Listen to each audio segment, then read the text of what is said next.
I mean, do you think, for instance, I mean, honour killing is, you know, a cultural tradition in much of South Asia. It's almost always the women who get killed. Is that not something that the rest of us should try to help reduce or be upset about? I think I find the question slightly offensive. Do I think we should be upset that women are being killed? Yeah. I do. and I'm generally slightly upset by the suggestion that anyone might not. Apart from the men involved, usually men or sometimes entire family members.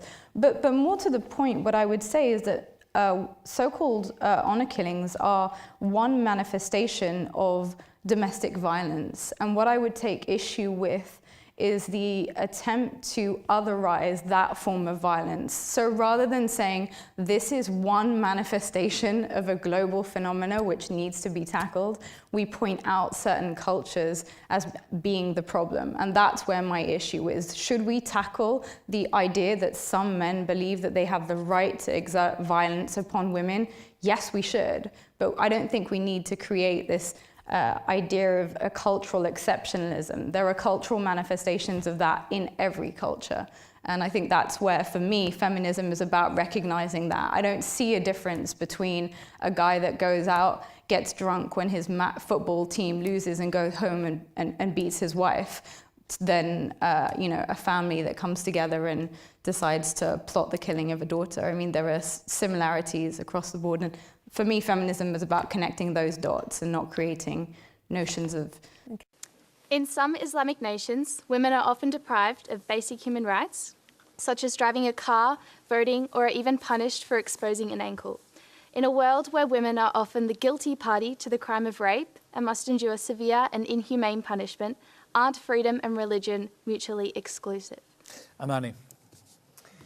It's really interesting because I think that it's a byproduct of our own exceptionalism, the way that we choose to view other parts of the world and the issues that they're experiencing, and kind of absolving ourselves of our own issues, right? When I think about the way that people misrepresent the oppression of women in Muslim regions, you know, it definitely heavily comes down to the way that they're represented, and the way that we choose to discuss them is as if those issues don't exist within our own societies as well. For example, one of the biggest things that's always cited is honor killings.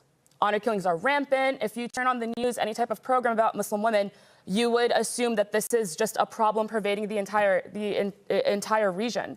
But then when you look at countries like Australia and like the United States, the top killer of women is domestic violence. But we choose to refer to it as domestic violence. We choose to speak about it like it's a social issue, and of course, often really disregard it. But then when it happens in other countries, it's an honor killing. It's disgusting, it's backwards, it's inhumane, right? And really what I'm speaking to is that this is all symptomatic of patriarchy, which is a global phenomenon. It just emerges in different cultures in different places in the world in different ways. So we really can't look to Muslim countries and say, you know, these issues are impacting them and whatnot, because by doing that, by extension, we immediately look at them in an inferior lens. And by doing that, that's how we in our countries disempower Muslim women around the world even further. We speak about them like we know what's best for them. Honor killings in the West. Your article says that, since 2013, 869 women suffered honor killings in Pakistan. Compare this to the United States, where 3 women a day are killed by their male partners. By my count, since 2013 that's about 1,095 women killed.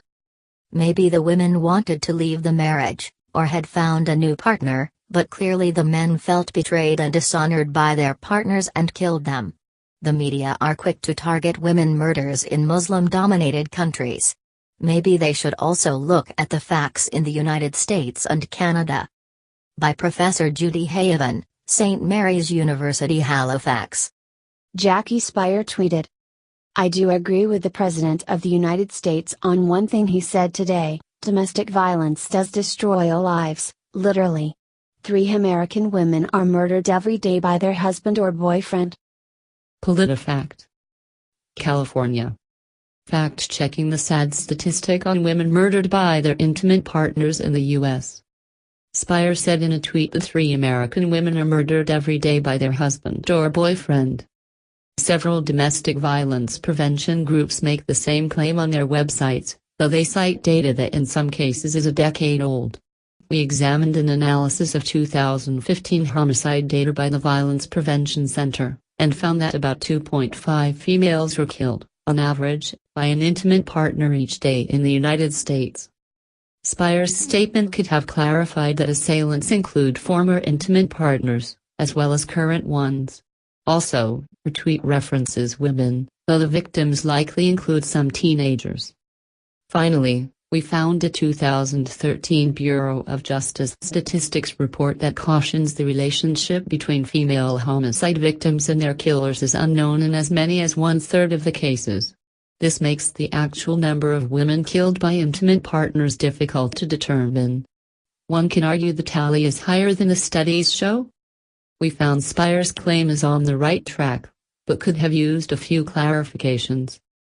September 2017. Violence Policy Center. When Men Murder Women.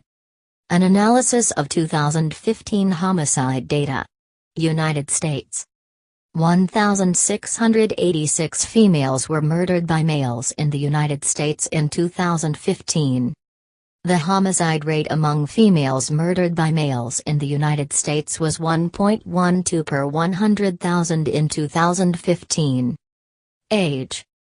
For homicides in which the age of the victim was reported, 1,642 homicides, there were 109 female homicide victims, 7%, who were less than 18 years old, and 192 victims, 12%, who were 65 years of age or older. The average age was 41 years old. Race. Out of 1,686 female homicide victims, 1,110 were white, 476 were black, 48 were Asian or Pacific Islander, 28 were American Indian or Alaskan Native, and 24 were of unknown race. Most common weapons. For homicides in which the weapon used could be identified, 55% of female victims, 840 out of 1,522, were shot and killed with guns. Of these, 69%, 579 victims, were killed with handguns. There were 312 females killed with knives or other cutting instruments, 86 females killed by a blunt object, and 167 females killed by bodily force. Victim/offender relationship. For homicides in which the victim-to-offender relationship could be identified, 93% of female victims, 1,450 out of 1,551, were murdered by someone they knew. There were 101 female victims killed by strangers. Of the victims who knew their offenders, 64%, 928 victims, were wives, common-law wives, ex-wives, or girlfriends of the offenders. Among the female intimates who were murdered, 58%, 538 victims, were killed with guns. 71% of these, 384 victims, were shot and killed with handguns. Circumstance. For homicides in which the circumstances could be identified, 84%, 1,079 out of 1,289, were not related to the commission of any other felony. Of these, 64%, 688 homicides, involved arguments between the victim and the offender,